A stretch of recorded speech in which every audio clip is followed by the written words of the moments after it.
le camp et donnèrent cet ordre au peuple. Lorsque vous verrez l'arche de l'alliance de l'Éternel, votre Dieu, porté par les sacrificateurs, les Lévites, vous partirez du lieu où vous êtes.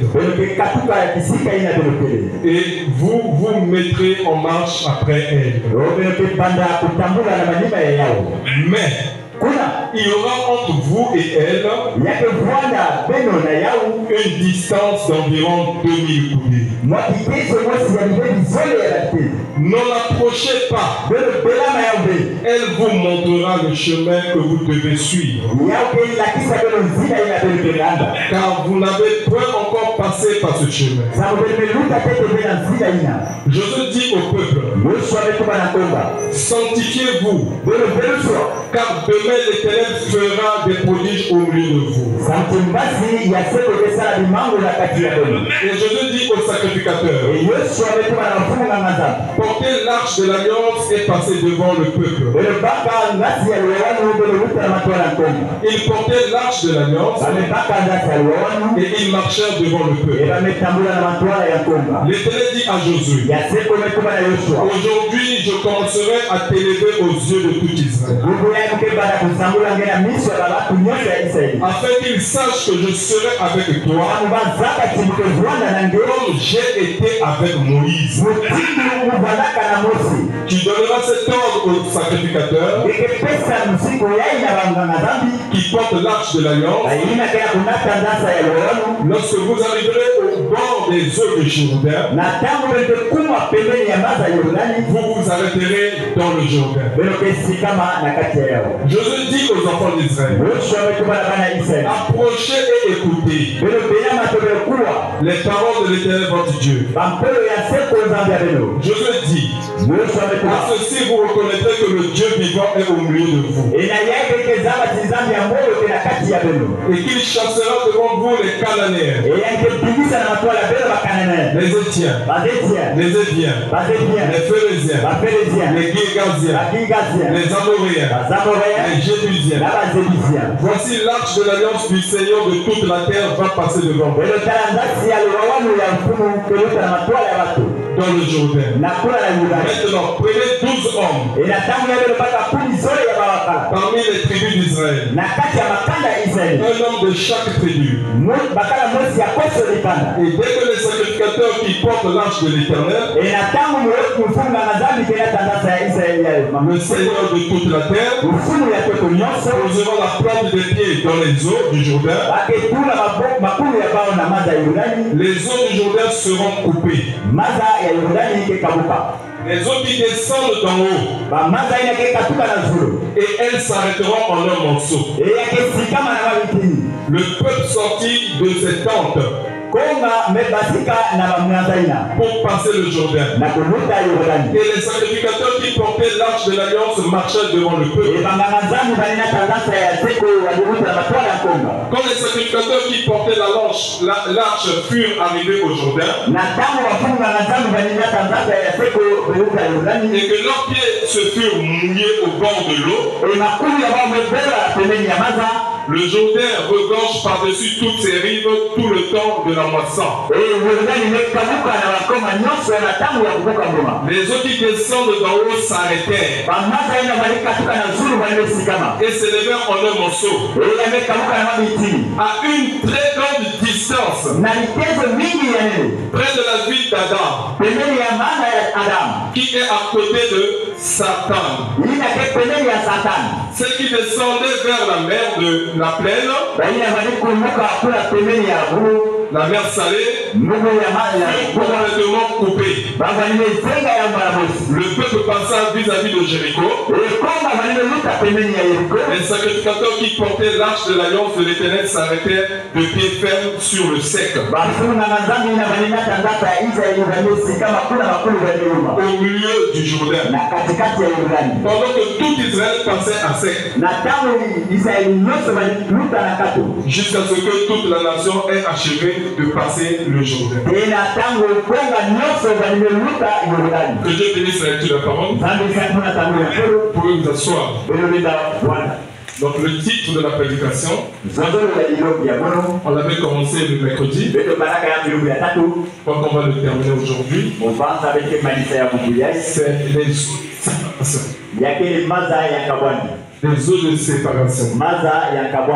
Vous savez que Dieu avait séparé la mer Rouge au temps de Moïse, afin que le peuple puisse être délivré. Et Frère Branham dit que lorsqu'ils sont arrivés là devant la mer Rouge, il n'y avait pas d'issue. Ils étaient vraiment coincés.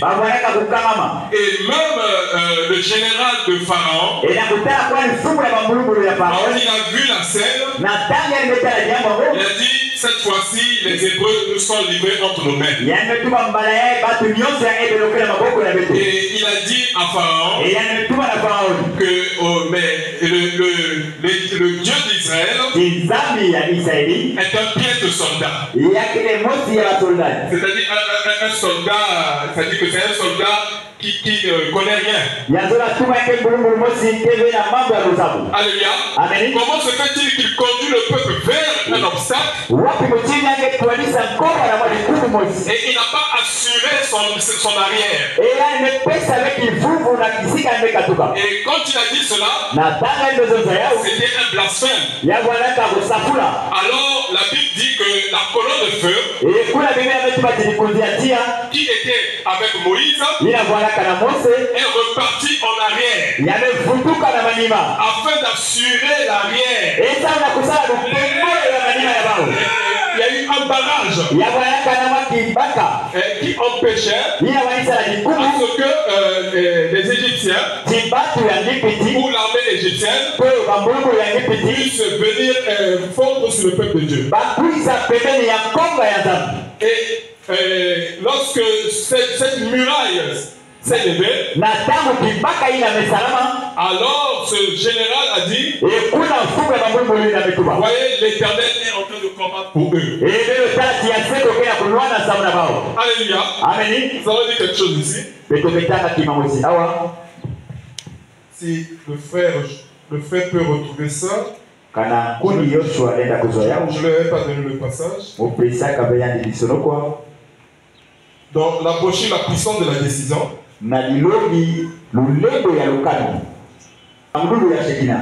écoutez ce que Frère Branham dit à la page 9, au paragraphe 23. Écoutez ce que Frère Branham dit. La puissance de la décision. Prêché le 7 octobre 1955. Page 9, paragraphe 23. Ensuite, nous voyons qu'ils ont apporté comment cette foi a confondu Pharaon. Comment Pharaon a élevé Joseph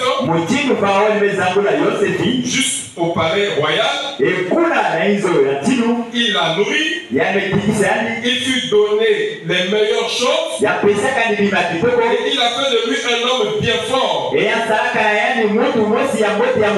a vécu 120 ans. Et le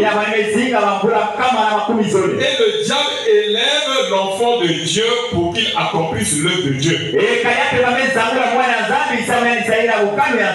Au temps de Moïse, le Pharaon, puisqu'ils étaient dans la haute magie, ils pouvaient consulter les astres. Alors ils ont vu une étoile qui s'est levée du côté des Hébreux. Et cette étoile allait apporter la délivrance aux esclaves. Alors Pharaon s'est dit, pour empêcher à ce que ce libérateur naisse, on doit tuer tous les bébés garçons. Mais les filles, il faut les laisser. Tous les garçons, on doit les tuer. Alléluia. Alors qu'est-ce qui s'est passé? Pendant qu'il était en train de tuer les bébés garçons,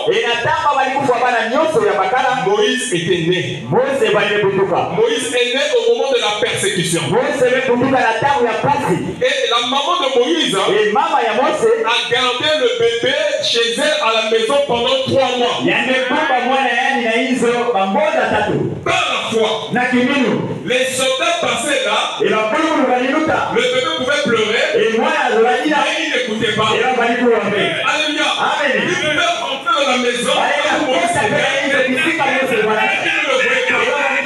que la foi de sa maman le gardait.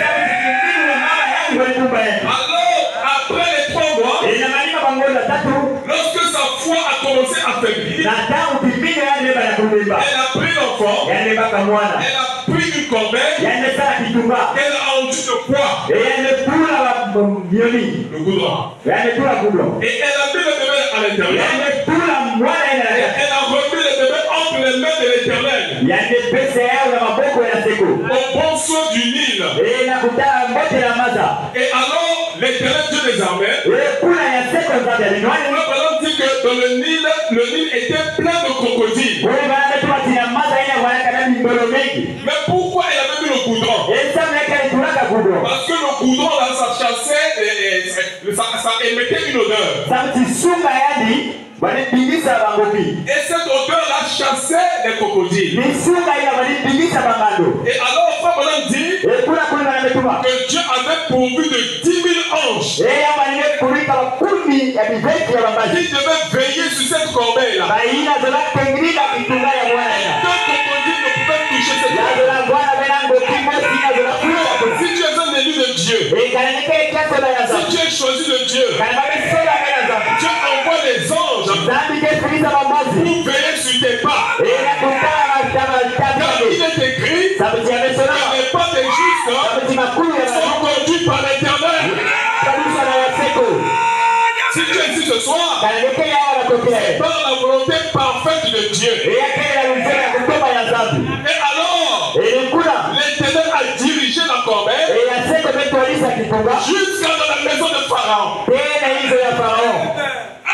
Alléluia. Amen. Vous savez ce que ça veut dire? Ceux qui veulent tuer Moïse, ceux qui veulent la mort de Moïse, c'est ceux-là que Dieu a choisi afin qu'ils prennent soin de Moïse. De quoi as-tu peur? Le mal, Dieu peut le transformer en bien. À cause de toi, si tu as la foi. Amen. Amen. Oh, que c'est merveilleux. Et pourquoi on confirme cela? Il dit ici, paragraphe 23. C'est la brochure, je ne sais pas si le frère a trouvé. S'il n'a pas trouvé, je vais lire ça quand même. La puissance de la décision du 7 octobre 1955. Paragraphe 23. Ensuite, nous voyons qu'ils ont apporté comment cette foi a confondu Pharaon. Comment Pharaon a élevé Joseph juste au palais royal. Mais là, il voulait dire Moïse. Il l'a nourri. Il lui a donné les meilleures choses. Et afin de lui un homme bien fort. Il a vécu 120 ans. Et le diable élève l'enfant de Dieu. Il accomplisse l'œuvre de Dieu. Comme Dieu lui a voilé les yeux. Cette fois-là, en fait, il est Dieu. Dieu est Dieu, mon frère. Dieu a voilé les yeux au diable. Dieu a voilé les yeux à Pharaon. Et Pharaon ne s'est pas rendu compte que dans sa maison, le libérateur vivait. Le libérateur mangeait. Le libérateur grandissait. Fais attention avec Dieu. Il n'a pas de commencement, il n'a pas de fin, c'est sur la durée. Là où toi tu ne penses pas, c'est là où tu vas le trouver. Oh, le diable a élevé son ennemi. Parce que Dieu avait voilé les yeux. Pourquoi les gens aujourd'hui n'arrivent pas à adorer le Seigneur? Pourquoi les chaînes sont vides? C'est parce que les gens sont voilés. Ils ne croient pas. Alléluia. Et frère Valentin, quand tu regardes, qu'est-ce que tu vois? Moi je vois Dieu dans la chair. La parole est révélée. La parole manifestée. Moi je vois le réveil de l'épouse. Je vois la manifestation des fils et des filles. S'il y a une ou deux personnes, je prêcherai toujours le message. Alléluia. Amen. Je continue à lire. Ensuite, nous voyons que les enfants d'Israël, hier soir, nous les avons laissés au sortir d'un piège. Et ce soir, nous allons examiner la puissance de la décision. Hier soir, c'était la puissance de Dieu. Comment ils étaient conduits dans un piège, sans aucun moyen d'en sortir. C'était effrayant. La mer Rouge était en face d'eux. Il y avait là des montagnes de part et d'autre. Et l'armée de Pharaon venait. Des milliers et des milliers d'hommes armés lancés à leur poursuite. On dirait que Dieu les avait conduits tout droit dans le piège. Vous savez, nous voyons parfois Dieu nous conduit tout droit dans une situation grave. Donc c'est Dieu lui-même qui te conduit. Là où il y a les épreuves, là où il y a la tentation, pour voir le niveau de ta foi. Est-ce que tu vas être fidèle? Est-ce que tu vas croire? Est-ce que tu vas garder la parole? Est-ce que tu vas trahir la parole? Quand Joseph est arrivé dans la maison de Potiphar, Potiphar lui dit, Joseph, je vois que l'Esprit du Dieu Tout-Puissant est avec toi. Et tout ce que tu touches, cela prospère. Maintenant, je te donne la direction de toute ma maison. Mais tu ne dois pas toucher à ma femme. Alléluia. Donc, lorsqu'il y a une loi, mais il y a aussi des interdictions. Quand Dieu vous appelle au message, mais il vous donne aussi des conditions que vous devez respecter. Alléluia. Mais Joseph craignait Dieu. Alléluia. C'était un jeune homme, mais il avait la crainte de l'État. Alléluia. Mais la femme de Potiphar, c'était une femme dépravée. Alléluia. Malgré qu'elle était mariée, elle ne connaissait pas l'importance du mariage. Parce que le mariage a une importance. Alléluia. Elle ne connaissait pas la valeur du mariage. Elle se disait, je peux tromper mon mari et cela ne fera rien. Alléluia. Mais Joseph, lui, par contre, il connaissait l'importance de son Dieu. Il savait que c'est ce Dieu-là qu'il avait gardé depuis la maison de son père. Et que sans ce Dieu, il ne pouvait pas survivre. Vous savez ce qui s'est passé? Lorsque la femme de Potiphar a voulu séduire Joseph, Joseph a dit, tu es la femme de mon patron. Je ne ferai pas cela. Et je ne vais pas pécher contre mon Dieu. Alléluia. Alors la femme de Potiphar s'est mise en colère. Et elle a saisi les vêtements de Joseph. Quand elle a saisi les vêtements de Joseph, Joseph a fui. Et les vêtements se sont retrouvés entre ses mains. Elle s'est mise à crier. Les gens sont venus avec les vêtements de Joseph. Regardez l'esclave hébreu que mon mari a acheté. Il a voulu me violer. Mais qu'est-ce que les gens pouvaient dire? Voilà, la preuve était entre ses mains. On ne peut que accuser Joseph. On a arrêté Joseph. On l'a accusé injustement. Il s'est retrouvé en prison. Mais laisse-moi te dire, si tu es emprisonné, parce que tu as fait quelque chose de bien, reste calme. À Dieu la vengeance et la rétribution. Dieu est un Dieu de justice. Il rend justice.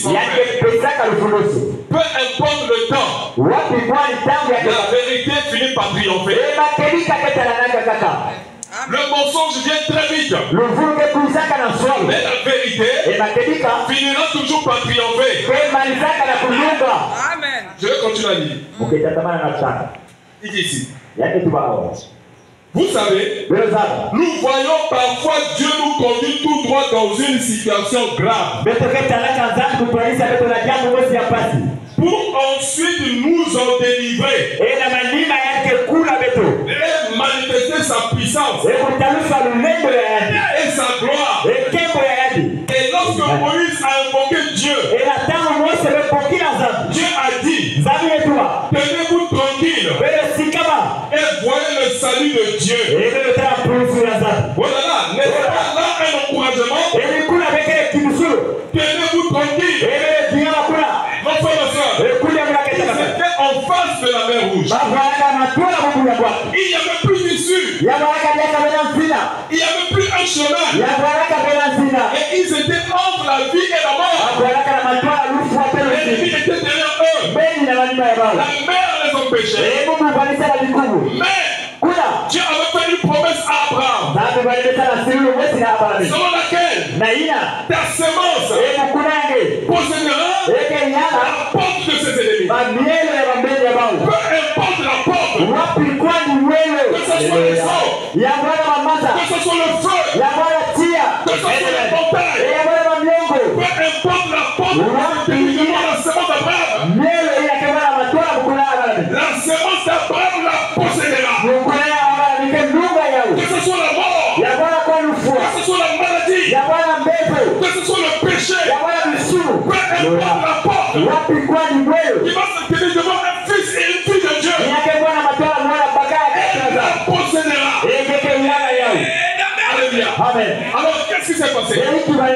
Pendant que Pharaon était là, avec toute son armée, ils étaient bloqués par la colonne de feu. Dieu de la colonne de feu a regardé la mer rouge. Il a regardé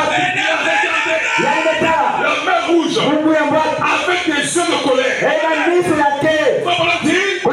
Ce sont les yeux de jugement. Les mêmes yeux. Il est en train de regarder la terre. Parce qu'il est en train de racheter son épouse.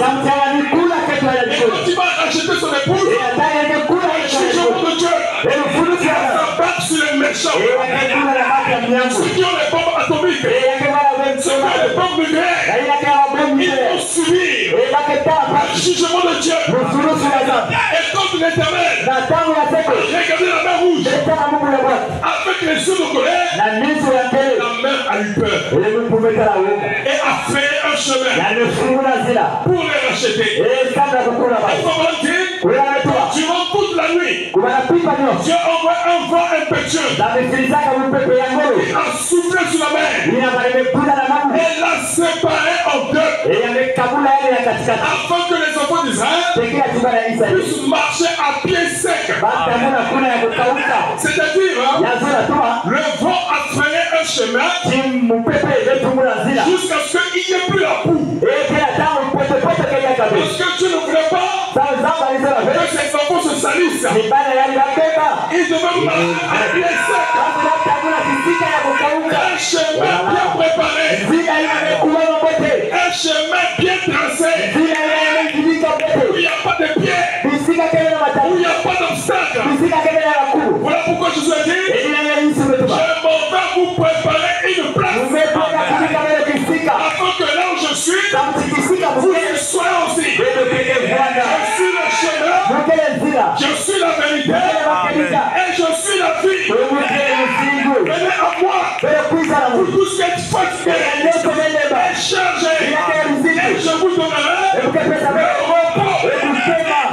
Alléluia. Es-tu fatigué ce soir? Qu'est-ce qui t'embête?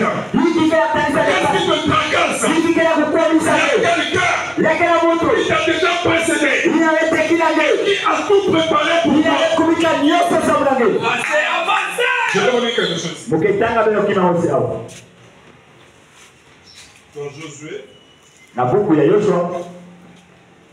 Josué chapitre 4, au verset 11. Lorsque tout le peuple eut achevé de passer, l'arche de l'Éternel et les sacrificateurs passèrent devant le peuple. Les fils de Ruben, les fils de Gad et la demi-tribu de Manassé passèrent en armes devant les enfants d'Israël. Comme Moïse le leur avait dit. Environ 40 000 hommes équipés pour la guerre. Et prêts à combattre. Passèrent devant l'Éternel dans les plaines de Jéricho. En ce jour-là, l'Éternel éleva Josué aux yeux de tout Israël. Et ils le craignirent comme il avait craint Moïse tous les jours de sa vie. Vous allez remarquer quelque chose. Lorsque Dieu retire Moïse, Dieu suscite Josué, fils de nous, afin de continuer. Au fait, Josué, c'est la continuité du ministère de Moïse. Alléluia. Parce que Josué ne vient pas avec un autre message. Mais lui, il doit répéter fidèlement le message que Moïse a déjà prêché. Or, Josué aujourd'hui, ça représente le ministère éphésien. Le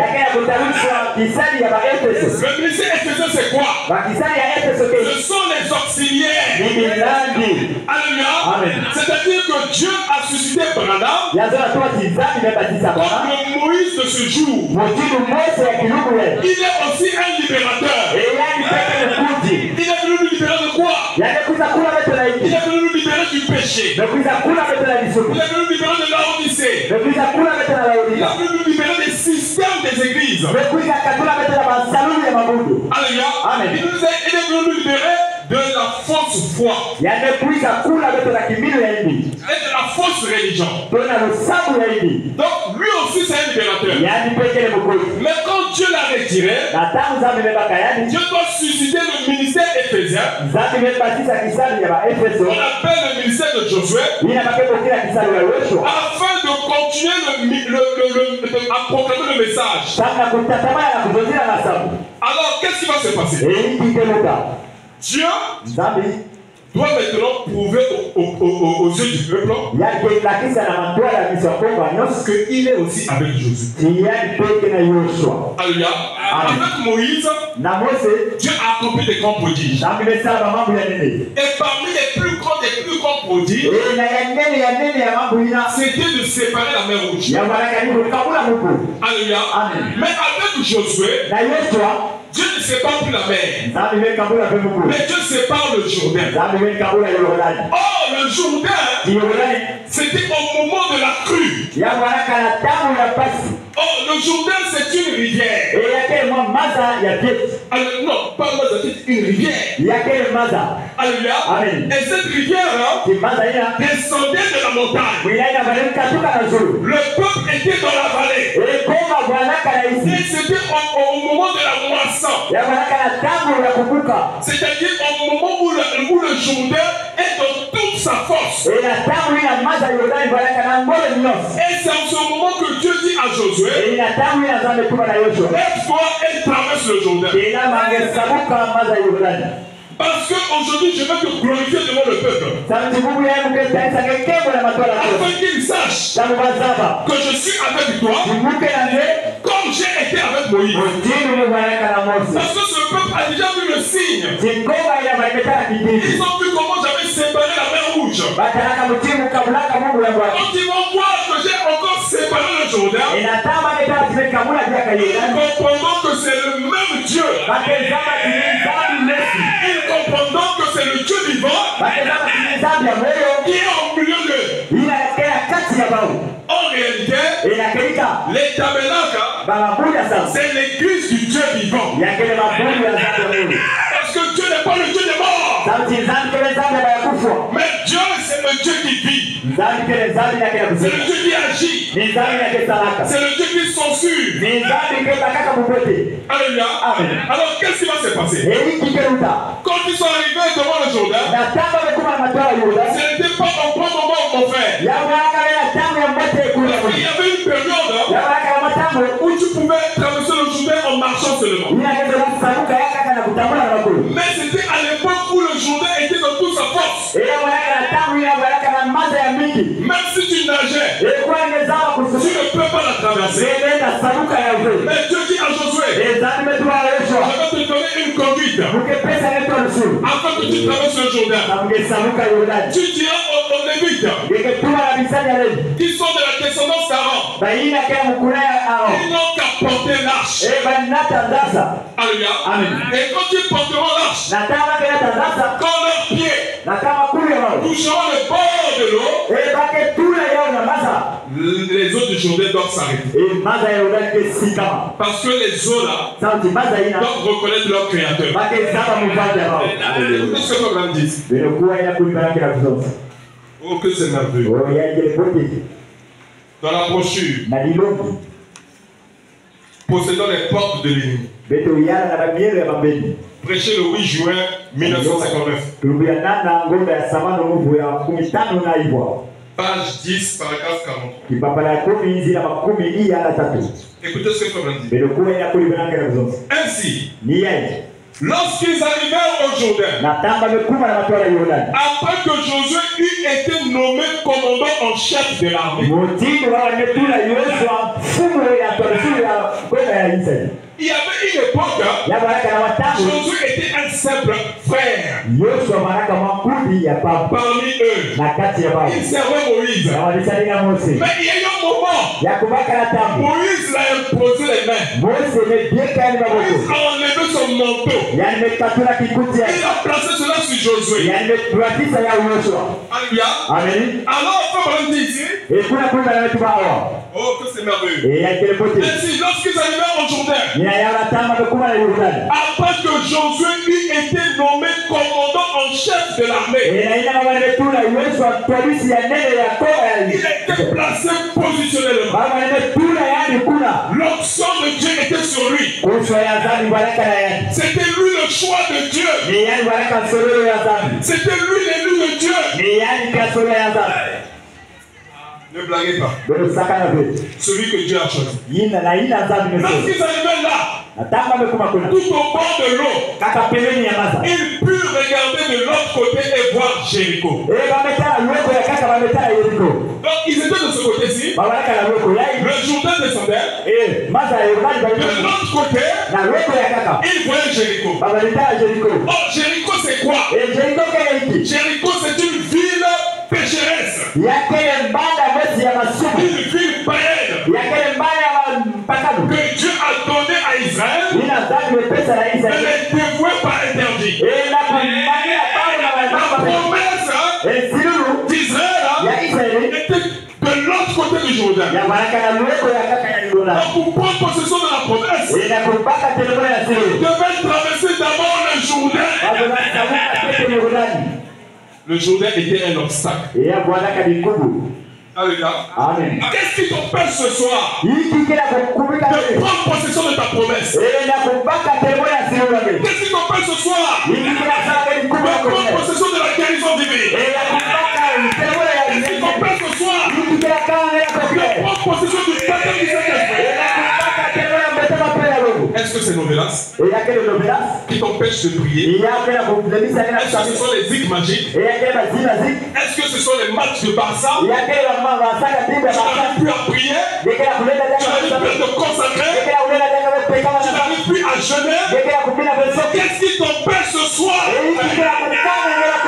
Quel obstacle qui se tient devant toi? Qui t'empêche de prendre possession de la promesse que Dieu t'a donnée? Eux, à leur époque, c'était le Jourdain. Alléluia. Mais regardez ce qu'ils ont fait.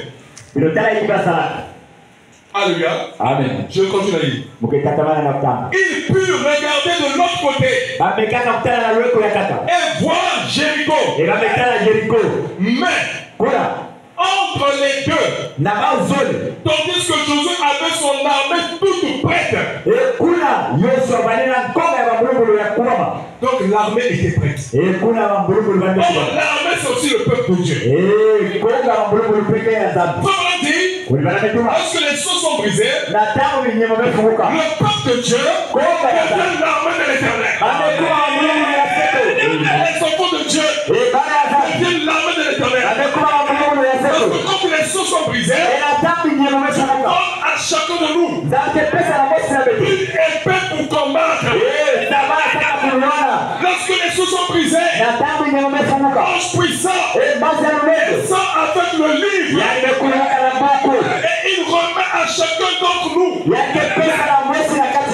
vers l'ange qui se tient sur la mer et sur la terre. Alléluia. Et qui a entre ses mains un livre, un petit livre ouvert. Le livre est déjà ouvert. Le livre n'est pas scellé. Il est ouvert. On dit prends-le et avale-le. Et quand tu avales le livre, tu deviens le livre. Toi et le livre, vous devenez un. Voilà pourquoi on dit le message et le messager sont un. Alléluia. Parce que dans les âges des églises, toutes ces choses que vous voyez là, Paul, et Martin, et Colombo, et Wesley, étaient que des porteurs. Ils portaient seulement la sémence. C'était la balle. C'était pas le grain, c'était la balle. C'était la balle. C'était des porteurs. Alléluia. Mais dans l'âge final, l'âge de l'épouse, l'épouse n'est pas seulement un porteur, mais elle est la sémence elle-même. Vous allez lire ça dans la brochure, l'âge final.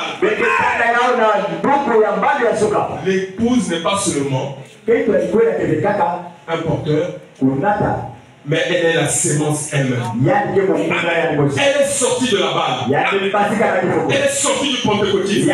Maintenant, elle est devenue la parole. Et elle devient le grain. Et elle doit mûrir en présence du Fils, qui est le soleil de la justice. Il est descendu afin d'envoyer ses rayons sur la sémence épouse.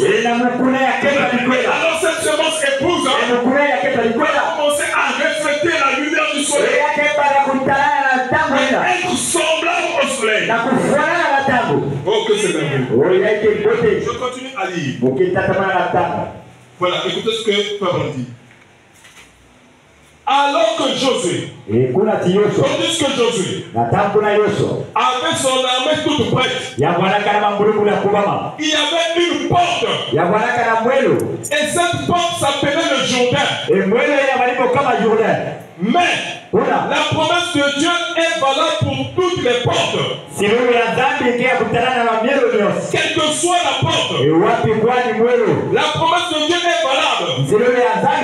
Il possédera les portes de son ennemi. Cela règle la question. Lorsqu'ils arrivent au Jourdain, ce matin-là, il se peut. Je suis porté à croire que le diable avait fait en sorte que le ciel soit chargé de nuages orageux et qu'il y ait beaucoup d'eau boueuse qui descendent et que les champs soient ravagés par l'inondation. Oh, quel temps d'épreuve! Mais je dis, préparez-vous, vous allez voir la gloire de Dieu.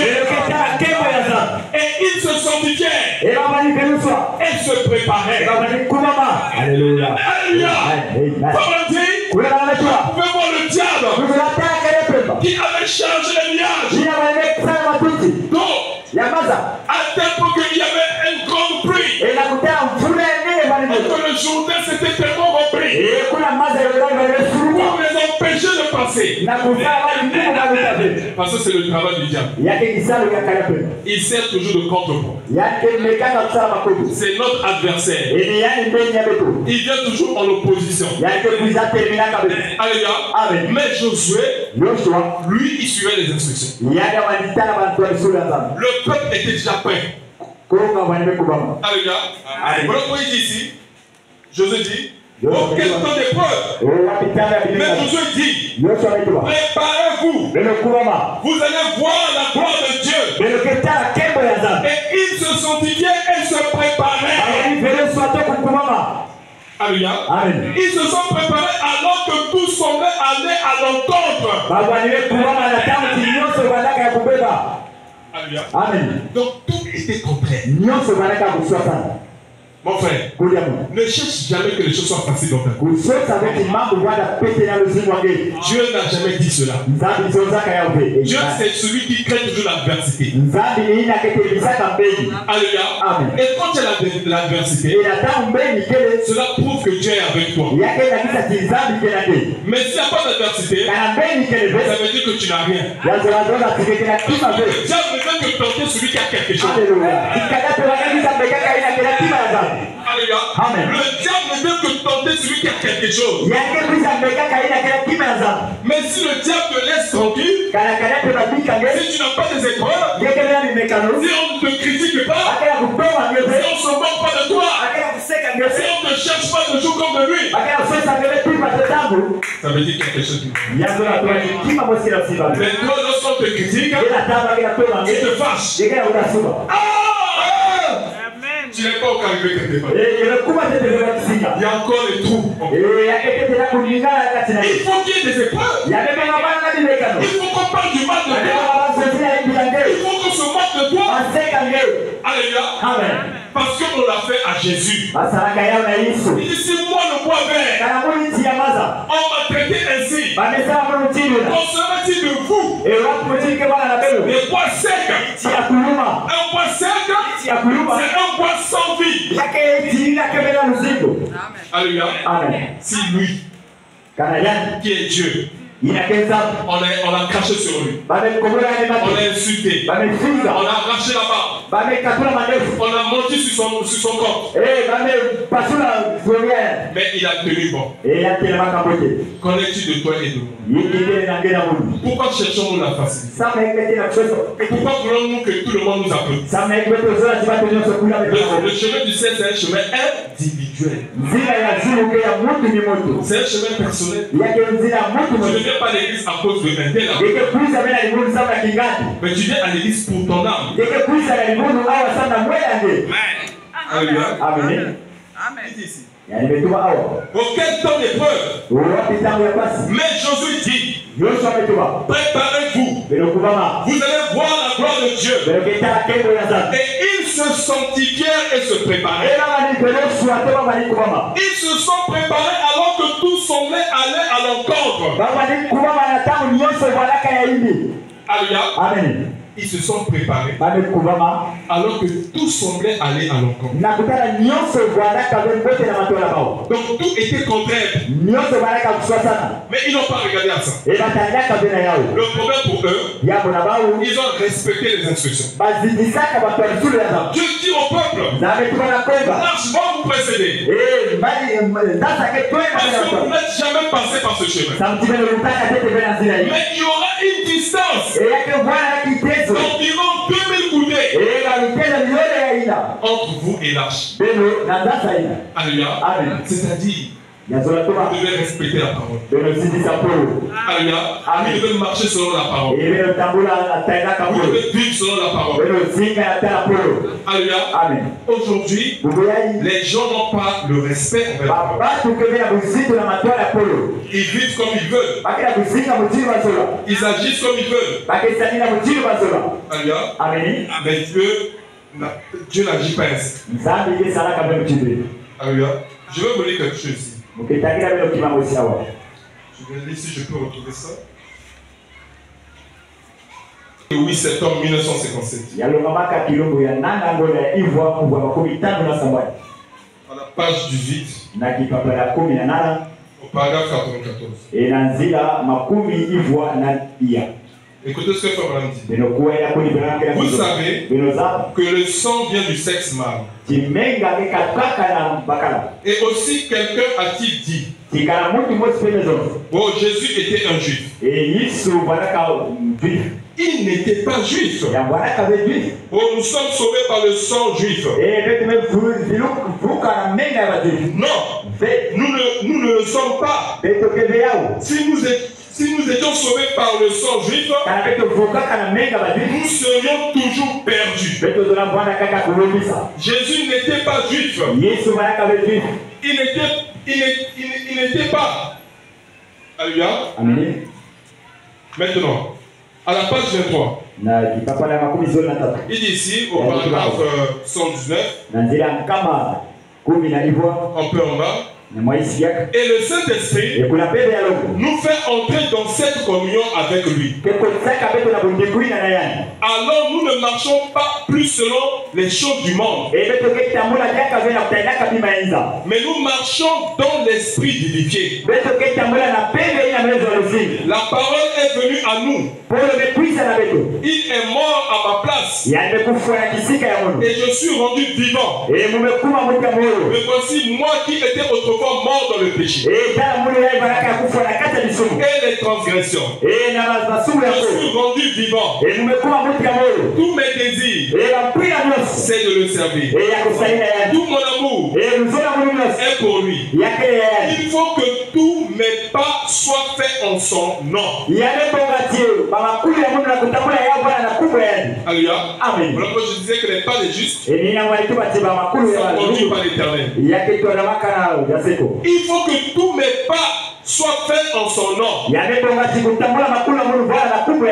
Afin que où que j'aille, quoi que je fasse, je le glorifie. Que j'aille à la chasse, que j'aille à la pêche, que je joue au ballon, ou quoi que je fasse, je dois avoir Christ en moi. Dans une vie qui donnera aux hommes l'envie d'être ainsi. Mon frère, lorsque Dieu a dit à Frère Branham de quitter Jeffersonville et d'aller se rendre là où il devait, là où les anges allaient lui rencontrer, il y a des frères qui ont déménagé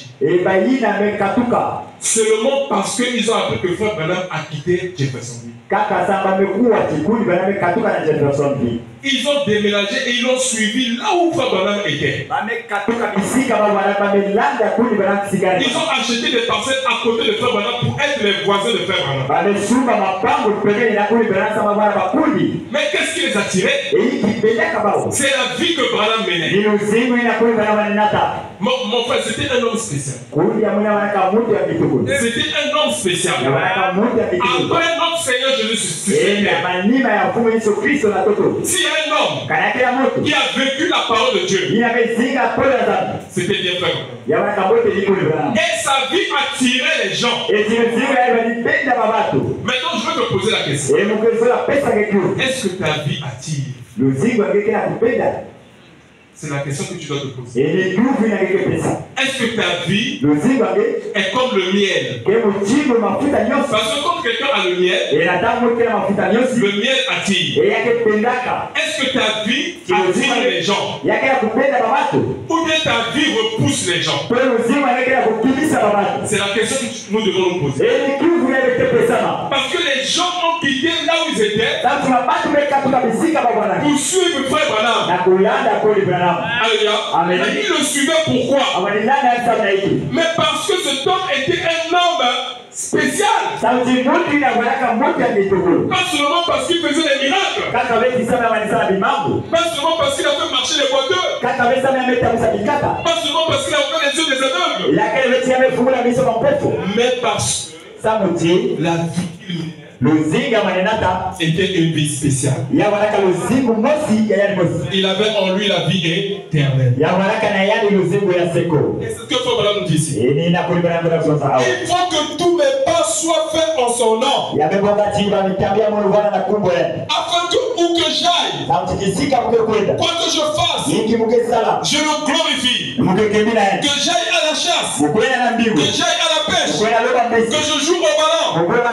Quoi que je fasse, je dois avoir Christ en moi. Dans une vie, il donnera aux hommes l'envie d'être ainsi. Alléluia. Dans une vie, qui donnera aux hommes l'envie d'être ainsi. C'est-à-dire, ce monde que vous voyez, ne peut plus voir Jésus. Parce que Jésus, il a été crucifié, ça fait 2000 ans. Mais je veux vous dire que le même Jésus est revenu sous la forme du Saint-Esprit. Donc quand ce qui est grave, le même Jésus est ici ce soir sous la forme du message de l'âme. Mais maintenant, comment ils vont voir Jésus? À travers ses enfants, à travers son épouse, à travers les chrétiens. Et c'est ça qui leur donnera le coup d'être attirés à croire l'évangile. Parce qu'ils voient maintenant un Dieu vivant qui marche, qui parle.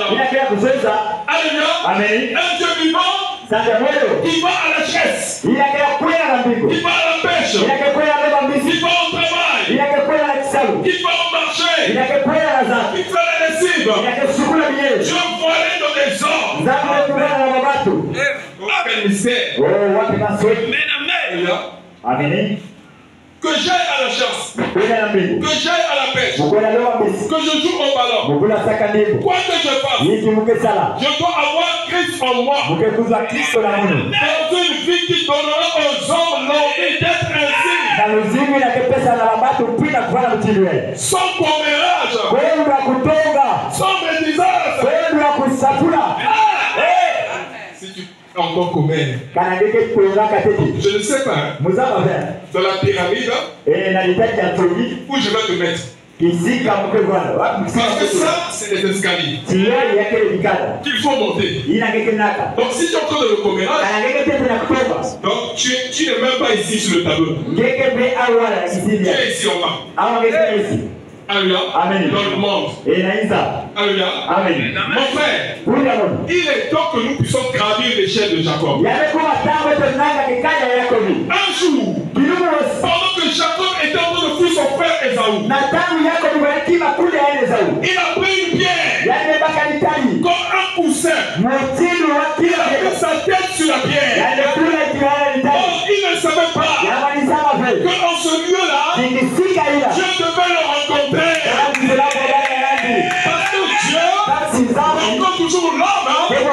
c'est la révélation. Parce que la pierre, c'est la révélation. Il a mis une échelle.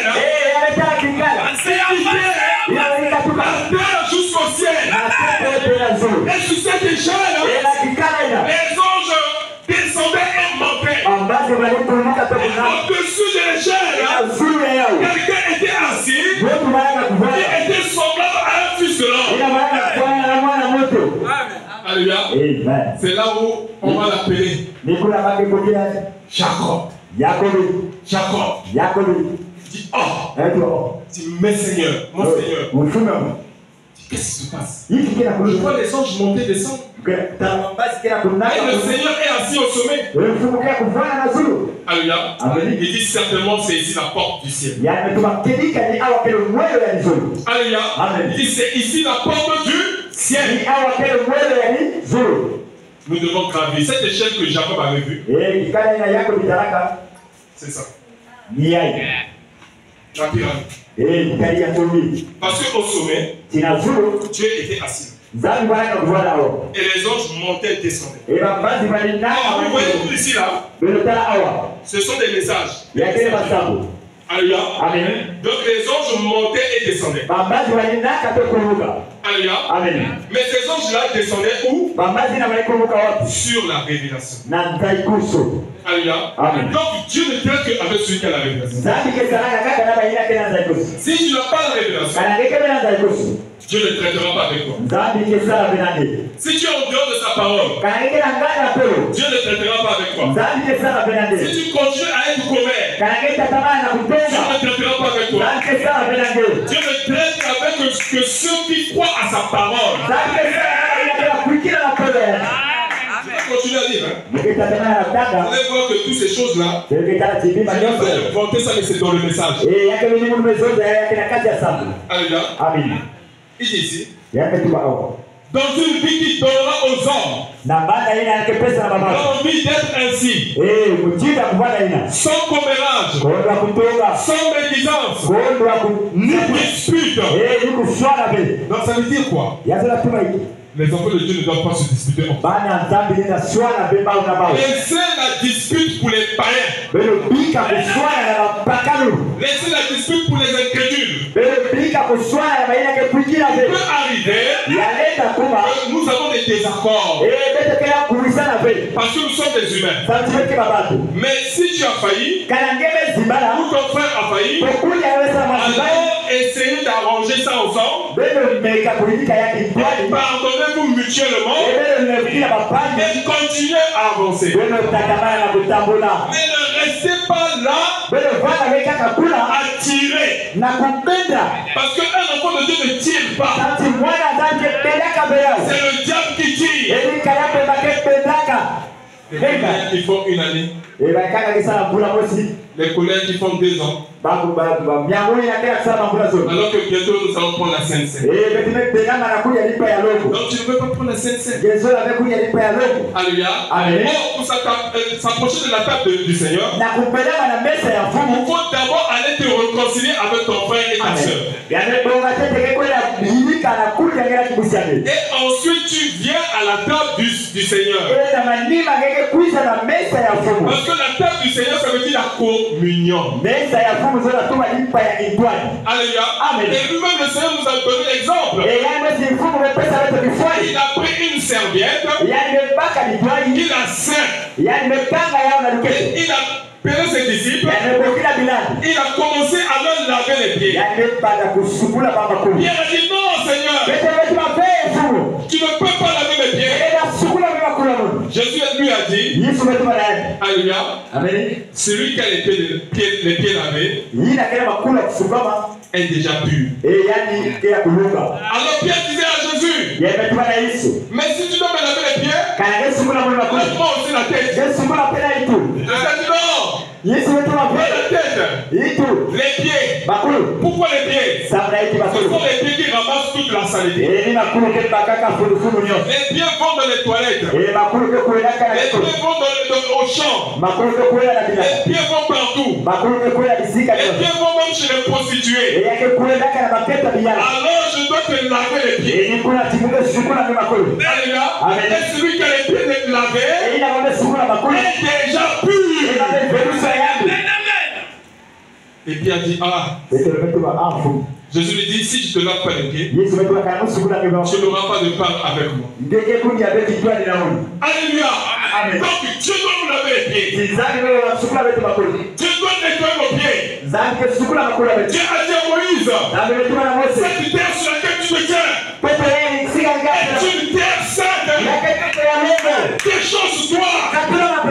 Enlève tes souliers. Et faut bien interpréter cette parole. Les souliers, déposer ton intellect. La façon de voir. La façon de penser. Alléluia. La pensée intellectuelle. Tu dois la mettre de côté afin de croire à Christ. La terre sur laquelle tu te tiens est une terre sainte. Tes choses, toi. Enlève ton orgueil. Ça, c'est un autre pays. Notre nation. Laisse les affaires de ton pays là-bas. Les choses de l'incrédulité là-bas.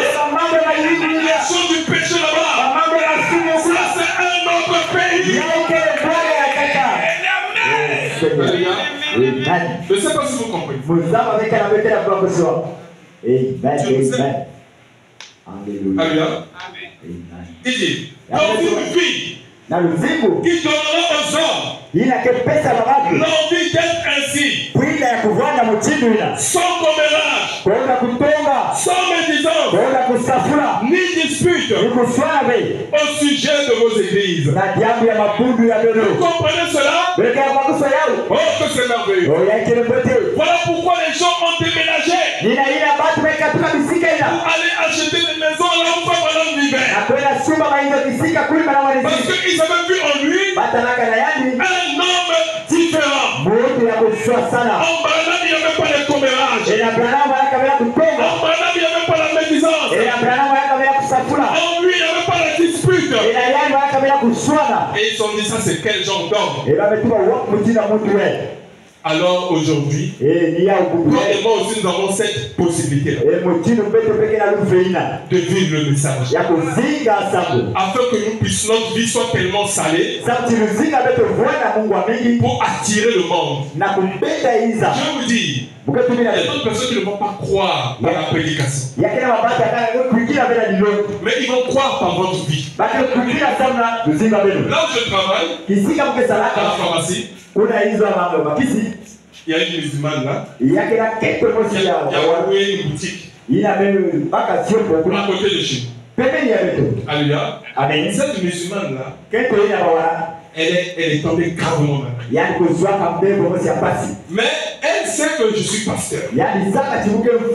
La maladie a tellement chauffé. Elle a fait tous les examens à l'hôpital. On n'a rien trouvé. On a dit seulement que ta maladie là n'est pas la maladie de l'hôpital. Quand elle allait chercher, on lui dit que c'est mystique. Elle dit, ah pasteur, tu ne peux pas venir prier pour moi. Je lui dis, mais toi tu es musulman. Va chercher des imams qui vont te prier pour toi. Non, c'est pas question d'imam. Toi tu es pasteur. Il faut que tu pries pour moi. Pour que je sois délivré. Parce que on nous a dit dans notre Coran qu'il y a le prophète Issa qu'on appelle Jésus. Et il a le pouvoir de la guérison. Elle a entendu cela. Elle a compris qu'elle avait la foi. Elle dit, mais je vais prier pour toi selon nos règles. Je vais prier pour toi au nom de Jésus-Christ. Elle dit, je m'en fous, je veux la guérison.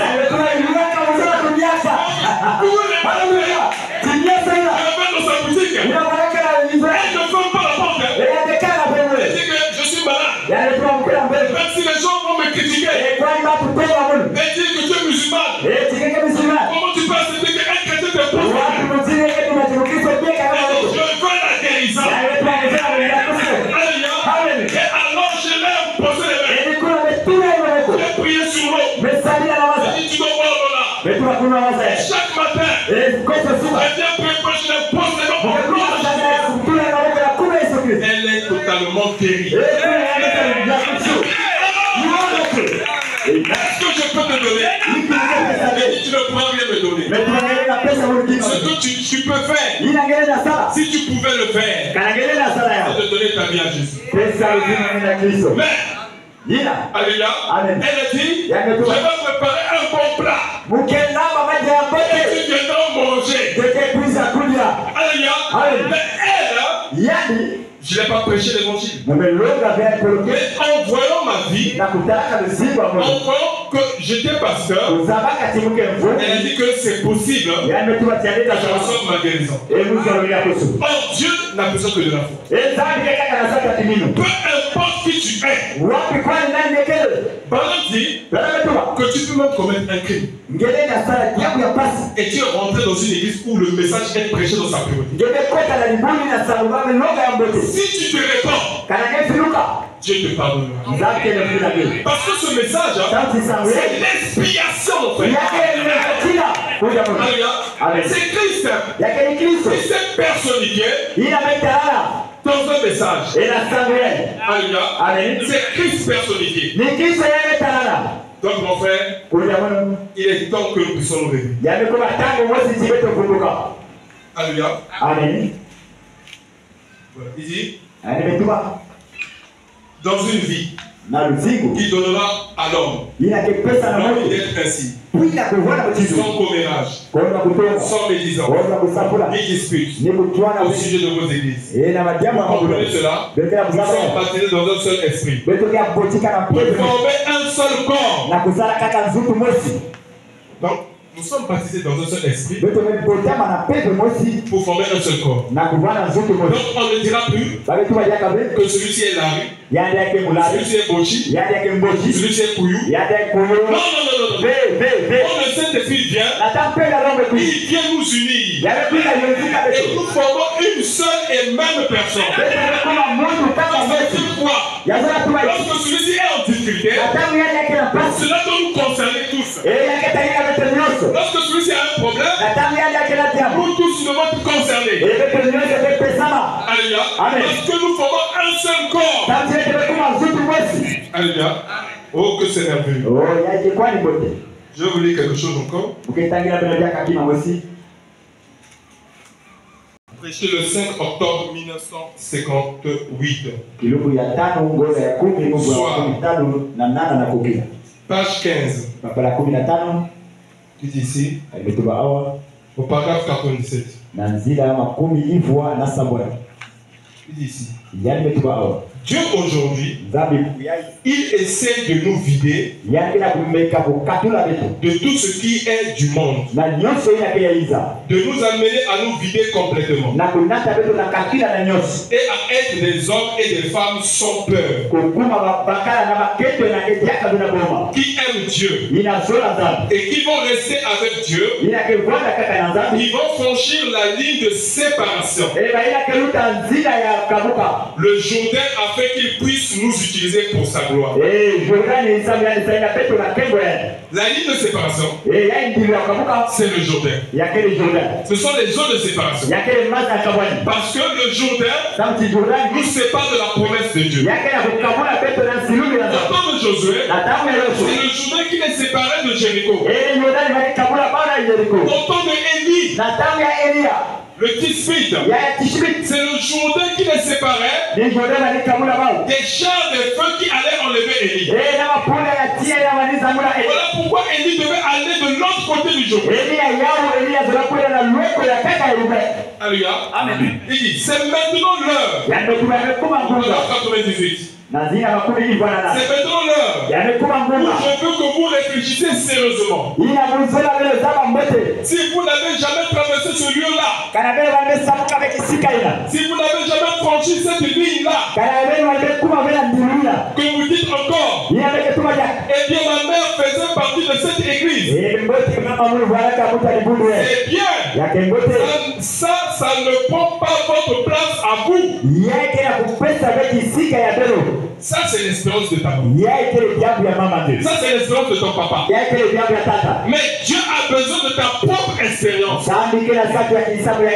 Alléluia. Amen. Voilà, mon père est pasteur. Ça ne te donne pas le Saint-Esprit.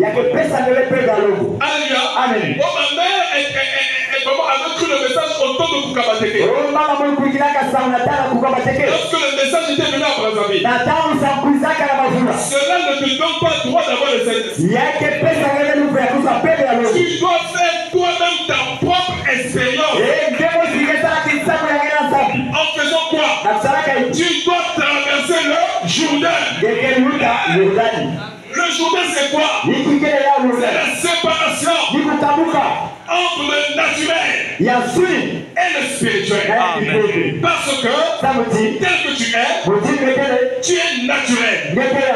Mais tu dois déposer le naturel pour entrer dans le spirituel. Amen. Alléluia. Yes. Amen. Je continue à lire. Écoutez ce que fait maintenant. Paragraphe 19. Dieu appelle des hommes et des femmes aujourd'hui à se placer au front de bataille. Il ne les appelle pas à aller à Gilgal. Il ne les appelle pas d'aller à Jéricho. Non plus à Bethel. Ceux-là périront. Alléluia. Mais il les appelle à traverser le Jourdain pour qu'ils puissent vous faire entrer à l'école de sa puissance. Vous formez et vous façonnez. Oh, que c'est merveilleux. Je ne vous appelle pas à Gilgal. Oh, Gilgal, c'est le lieu de la circoncision.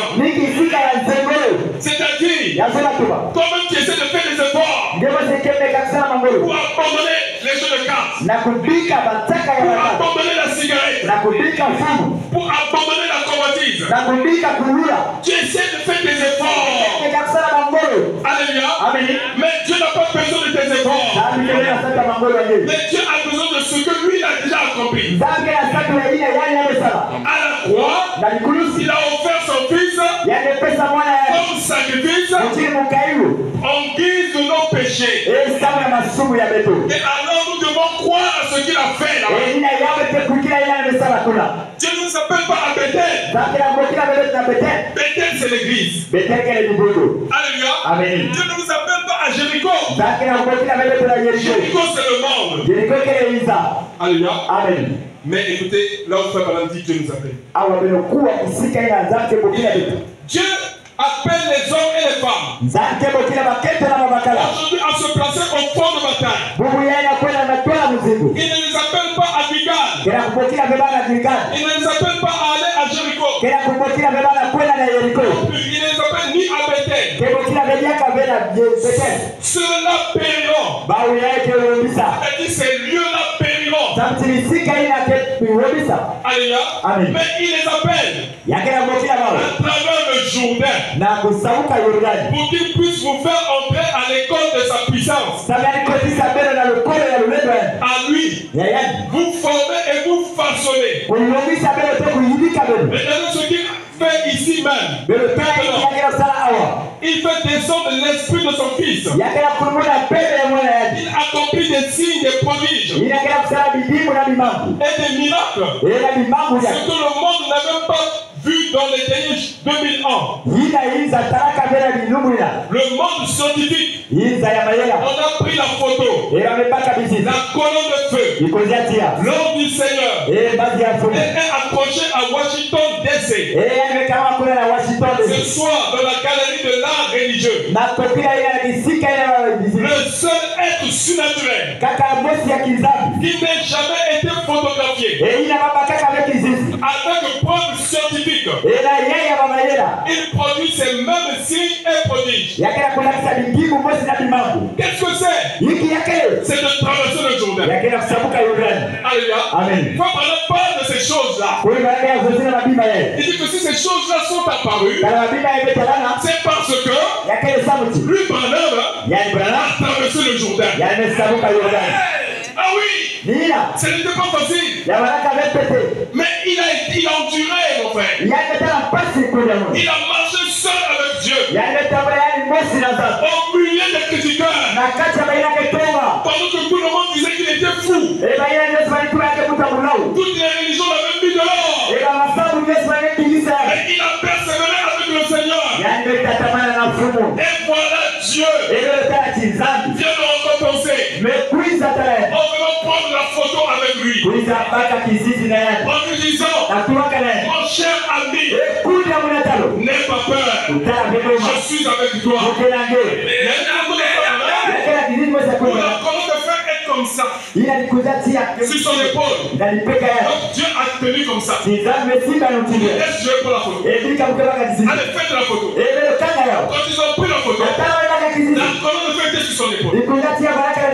Mon frère, Dieu a manifesté sa gloire et sa puissance. Et les scientifiques ont photographié. Il faut me dire qu'est-ce que c'est? C'est de traverser le Jourdain, de se retrouver seul avec Dieu, de rester là dans la fournaise de son raffinerie à lui, de vous mettre sur le grand tour du maître potier et de le laisser vous façonner. Oh mon frère, quand on dit que Dieu créa l'homme à son image, c'est-à-dire Dieu était en train de façonner l'homme comme il veut. C'est ça l'image, la manière que lui veut. Donc il dit, ce que je veux, les femmes ne doivent pas porter pantalon. C'est ce que moi je veux. Les hommes doivent avoir des copines. Ils ne sont pas mariés. C'est ce que moi je veux. Voilà la manière que je veux. C'est ça qu'on appelle façonner. C'est ça qu'on appelle façonner. Tu vas éduquer les enfants selon ce que toi tu veux. L'enfant ne fera pas ce qu'il veut, mais l'enfant fera ce que toi tu veux.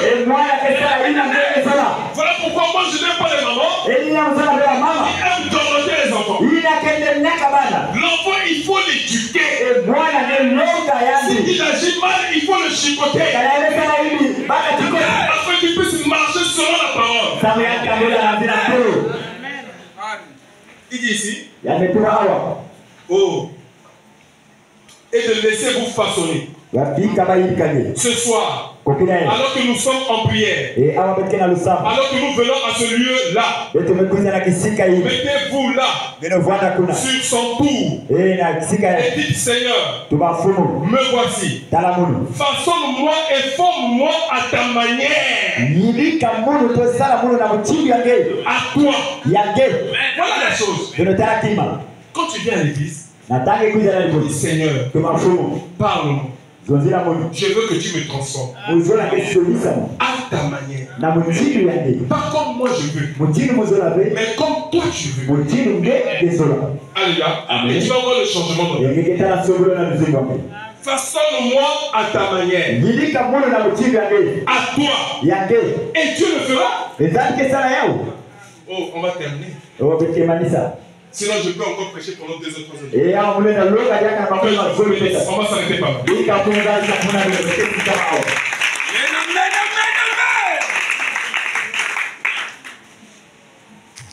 On va adorer le Seigneur. Allez avant Dieu. Alors qu'il vient de te parler ce soir, c'est le moment de lui parler. Là où tu avais failli, là où tu avais manqué, demande-lui pardon. Là où tu es son frère, tu as besoin de son secours. Demande-lui de t'aider. Afin que tu ne sois pas la même personne, mais que quelque chose se passe en toi. Il est plus tard que nous le pensons. Il est plus tard mon frère. Il est plus tard ma soeur.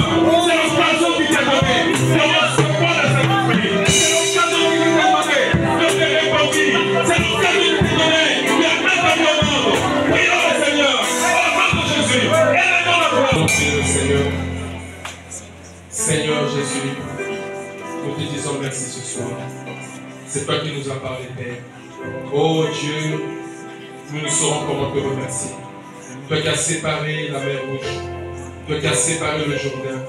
Ce soir, nous t'invitons à entrer dans notre vie et de nous séparer de l'incrédulité, de nous séparer du doute, de nous séparer de la mondanité, de nous séparer des plaisirs de la chair, des désirs de la chair et de tout ce qui est contraire à ta volonté, Père. Envoie le Saint-Esprit afin de sceller tes enfants qui sont venus ce soir. Ils ont écouté la parole, Père. Ils ne peuvent pas repartir tels qu'ils sont venus, Père. Seigneur Jésus, s'il y avait un vide quelque part, viens combler le vide, Seigneur Jésus. Viens sceller tes enfants. Viens sceller tes fils et tes filles. Viens les remplir du Saint-Esprit. Viens les remplir de ta gloire. Viens les remplir de ta puissance. Viens les remplir de ton onction. Bénis tes enfants. Tu connais les difficultés qu'ils vivent. Tu connais les épreuves qu'ils ont. Tu sais ce qui se tient devant eux. Seigneur Jésus, que ce soit la mer, que ce soit les fleuves, que ce soit le feu, que ce soit le vent, peu importe ce qui se tient devant eux. Tu as dit, qui es-tu grande montagne? Devant Zorobabel, tu seras aplani. Seigneur, ce soir, viens aplanir la montagne qui se tient devant les enfants de Dieu, qui se tient devant les fils de Dieu. Bénis cette église, bénis chaque frère, bénis chaque soeur. Oh Dieu puissant, viens libérer les captifs, ceux qui ont été liés par Satan, ceux qui ont été bloqués par Satan. Oh Dieu puissant, nous les réclamons ce soir. Viens bénir ton peuple, alors que nous sommes partis dans nos maisons, que le Saint-Esprit nous accompagne. Oh Dieu de gloire, conduis-nous Père, guide-nous Père, bénis les offices, bénis tous ceux qui travaillent dans ta maison, sans oublier Jubilé Tabernacle. Prends soin de cette église, prends soin de tes enfants, prends soin de chaque personne qui est venue ici ce soir, nos frères, nos sœurs qui n'ont pas pu arriver, nous les remettons dans tes mains, garde-les par ta parole, bénis les types et les enfants qui sont relevés ce soir, prends soin de Jésus et glorifie ton Seigneur, magnifie ton Seigneur, manifeste ta gloire, manifeste ta puissance, au nom du Seigneur Jésus-Christ. Amen.